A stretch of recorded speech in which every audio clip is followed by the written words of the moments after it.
간절함이 필요합니다. 전도서 12장을 찾아보시겠습니다. 전도서 12장입니다.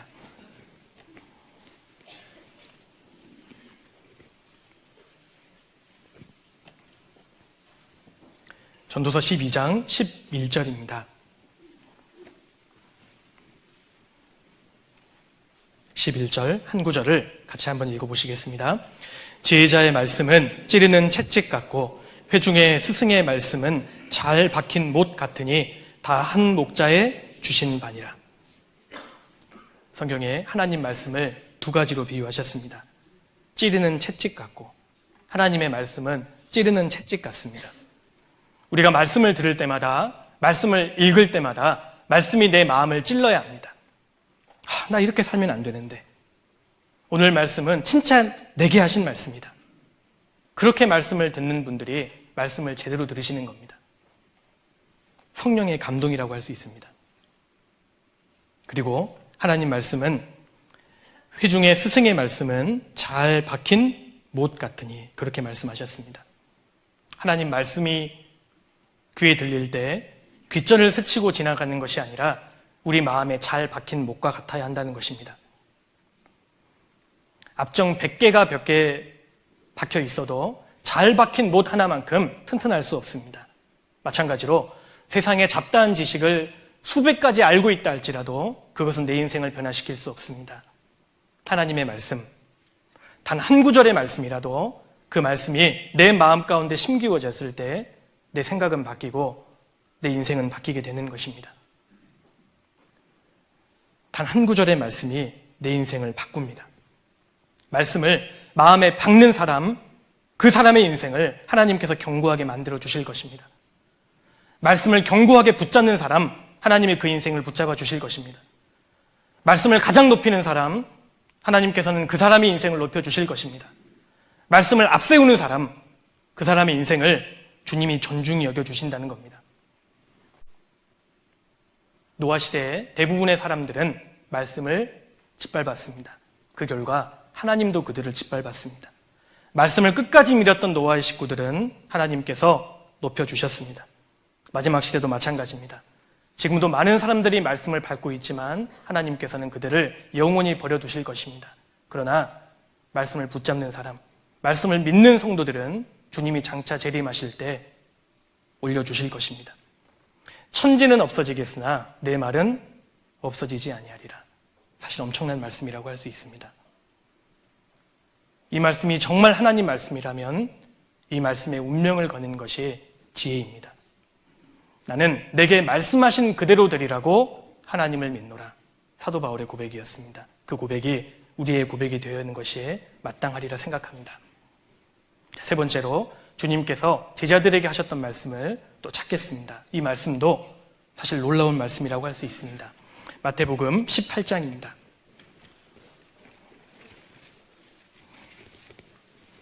마태복음 18장 20절입니다.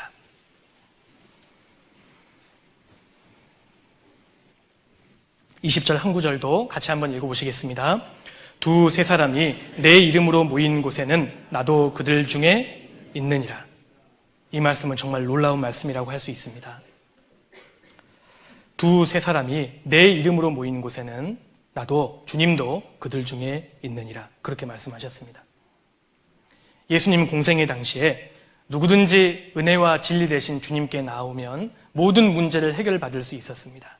아무리 죄가 많은 사람이라 할지라도 주님께 열린 마음으로 나오면 주님은 그를 죄사함 시켜주셨습니다. 그런데 주님은 AD 33년경에 십자가에 죽으시고 부활하시고 승천하셨습니다. 지금 이 땅에 주님의 몸은 계시지 않습니다. 그럼 지금은 주님이 어디에 계실까요? 만일 주님이 계시는 곳을 우리가 알 수 있다면 우리는 반드시 그곳으로 가야 할 것입니다. 정말 주님이 이 시간 부산에 오셨다. 그게 정말 사실이라면 저희 지금 여기 있으면 안 됩니다. 다 부산으로 가셔야 합니다. 그러지 않겠습니까? 미국에 오셨다. 우리 여기 계시면 안 됩니다. 주님 만나러 미국에 가야 되는 것입니다. 주님이 정말 계시는 곳을 우리가 알 수 있다면 우리는 수단과 방법을 가리지 말고 그곳으로 가야 할 것입니다. 여쭤보겠습니다. 지금 주님이 어디에 계실까요? 너무 놀라지 마십시오. 지금 여기에 계십니다. 고린도후서 6장을 찾겠습니다. 고린도후서 6장입니다.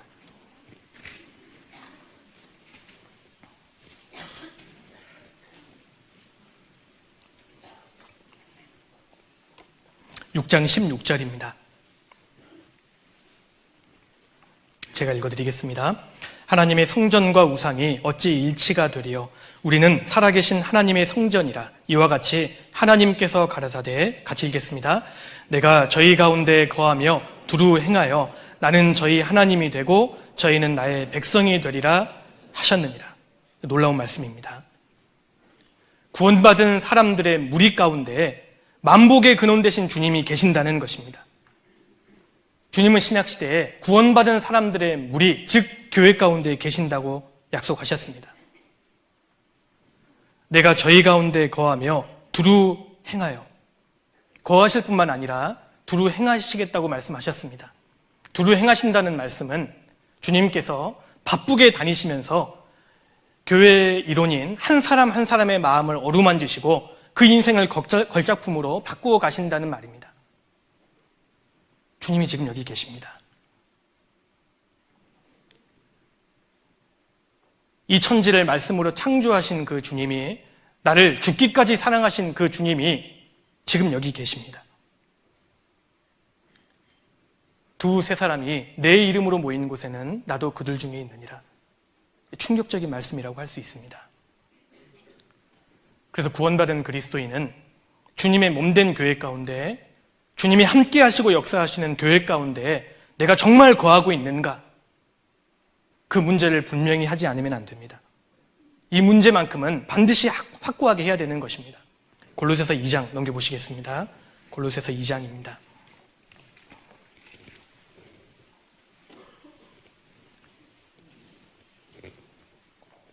2장 6절입니다.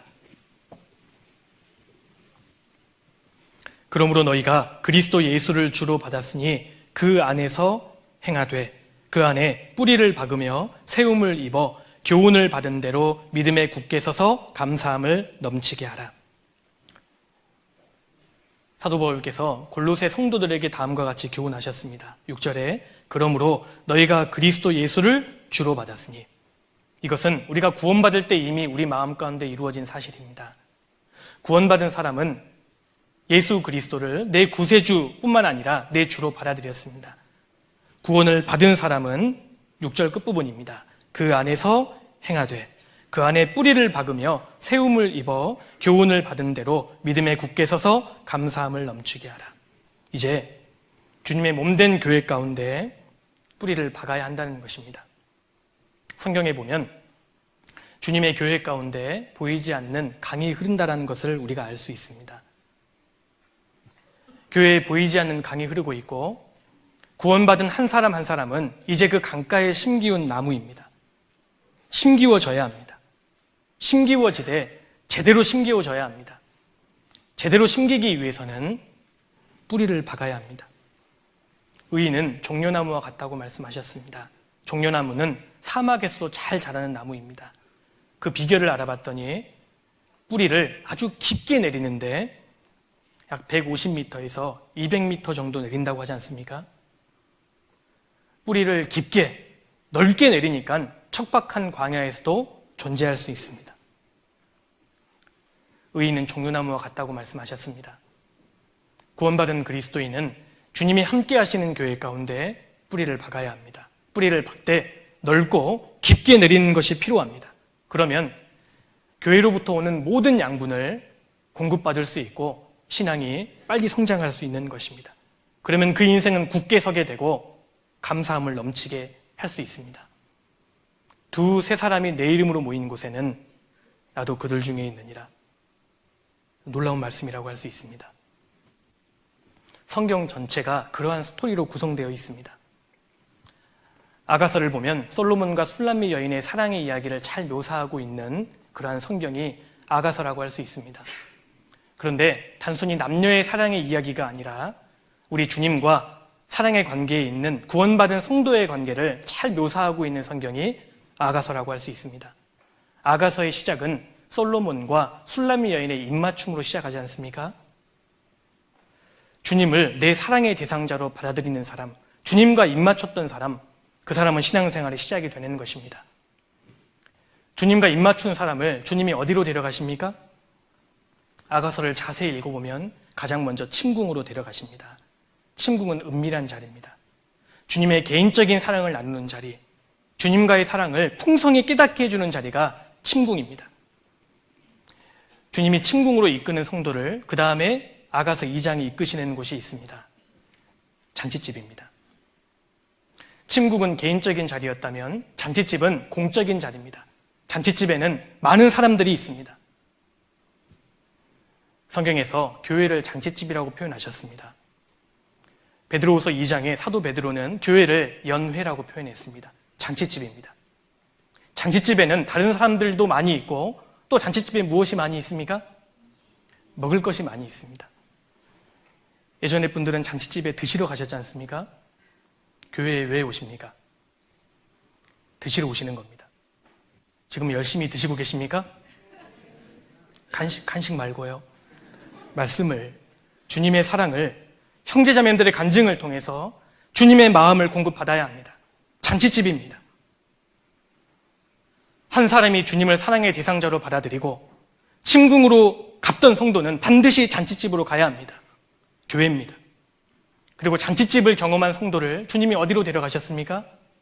산책하자고 데려가시고 나중에는 모략산, 유양의 작은 산, 급기야는 이스라엘 땅의 가장 높은 산인 헤르몬 꼭대기까지 데려가십니다. 거기는 죽는 자리입니다.